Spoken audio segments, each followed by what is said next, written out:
where are you going with your new babies? Are you developing anything different? Are you we have that you're doing the treats, and we talked about the antlers, but what about the food? And tell me about that.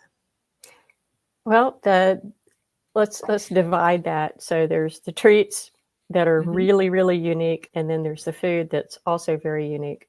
The food is the quicker conversation. When Ziva, we needed to board Ziva for a holiday, and the facility didn't want to take her because she was a raw fed dog. And I had been thinking about food forever, but could never get past the kibble thing because I'm not a fan of kibble. And Zoe ate science diet allergy kibble, and I think that's partly. I mean, you can never say why she got cancer, but it's because she ate really crappy food for a lot of her life because I didn't know any better. And when I started knowing better, that's when she ate better. So after we got Ziva back and they hadn't fed her well, I kept thinking this is not all that hard. So I developed a food we call it our Chop House Ready Raw. And I just happen to have some right here. Oh, sweet. And it's... I love it. It's freeze dried, and this is 9 patties worth of food, and it's 9 pounds. So all you do is you add water and a little bit of bone broth and some love, and you have food. So this is great for raw feeders who like to travel or board their dogs, or you've forgotten to thaw something out and you don't have anything to feed in the morning, because all of us have done that. Yeah. Or we call them raw curious, people who think that they want to feed raw, but once again, they think, oh, I'm not smart enough to do that. I'm going to ruin my pup's health. And then there are, I didn't think of this, but this is but using this for emergencies like hurricanes and floods and earthquakes, put this in your go bag, and then you don't have to carry around a gigantic box of kibble. All you can need is water. And you just break off a piece of the patty, and there you go. And all of them, this particular one has Scout on the bottom of it because it's called Scout's Blend. Yeah. But that's the food. And then we're going to do this for cats too. So that's awesome. Yeah.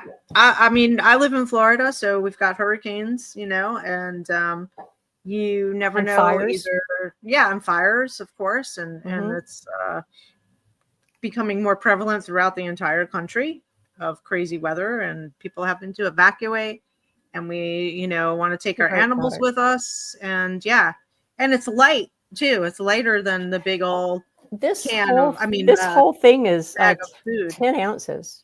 Yeah. I mean, even with the packaging, it's just 10 ounces. It's expensive because what it is it's all protein.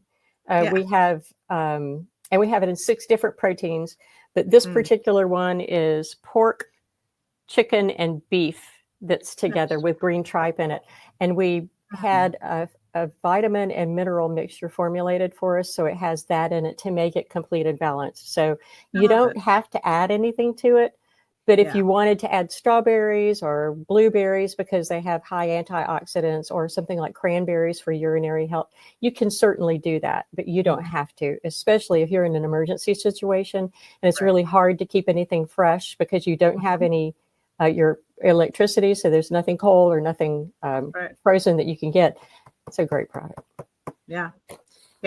Even like if you didn't evacuate, like we've been here and we've lost power, but we stayed. We didn't have to leave, but the power grid was messed up from the storms, and so we had our generator. But it's still, you can't plug everything into the generator. So you might sacrifice the fridge or whatever, but if you have something like that, it's really good. It's definitely good. It's definitely something that we have in our go bag as not that particular brand, because I just found out about it, but convenient food that we can take with us for them, so we don't have to worry about it.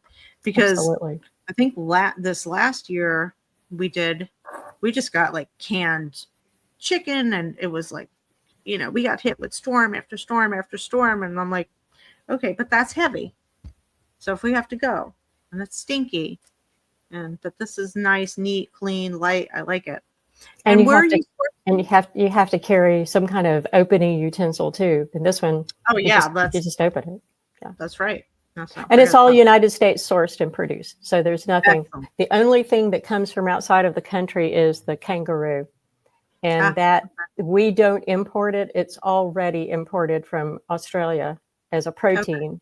We buy bulk kangaroo, like pallets of kangaroo, and then we have it turned into treats here. So everything is produced, but the only thing outside of the country right now is the kangaroo. Okay, good deal. And with regard to treats, they keep getting weirder and weirder all the time. We've gone from the first treats that we had were chicken jerky, single ingredient chicken jerky, sweet potatoes, and carrots. They were all just dehydrated, single ingredient. But those did so very well. We introduced them like in February of 2011. Those did so well that by the September of that year, we introduced venison and some duck product. And I think kangaroo came along about that time too. But now we have the majority of our products are treats. And we have everything from, and I happen to have some here. So from some kangaroo, which is just 2 ingredients, to we'll go into some really odd things. This is called Just Ducky. This is basically a duck in a bag. It has head, feet, hearts, and necks in it from ducks, to whole sardines. Nice. To here we go with the weird stuff. Trout heads. Yeah. Freeze-dried trout heads. Frog legs. There truly are frog legs. I believe it. I see it, man. There's no disguising that. Shrimp. Popcorn shrimp. We have freeze-dried beef blood that is really pretty. It kind of looks like it's iridescent, but that's good for dogs with anemia. But we were the very first ones. I don't know why I didn't bring this. We were the very first ones in the pet industry to do 2 things. One was to utilize Asian carp body parts as pet treats. So we used the Asian carp is very invasive fish that's just tearing up the waterways. And in the Midwest, it's making its way to the Great Lakes. So we're trying to stop it.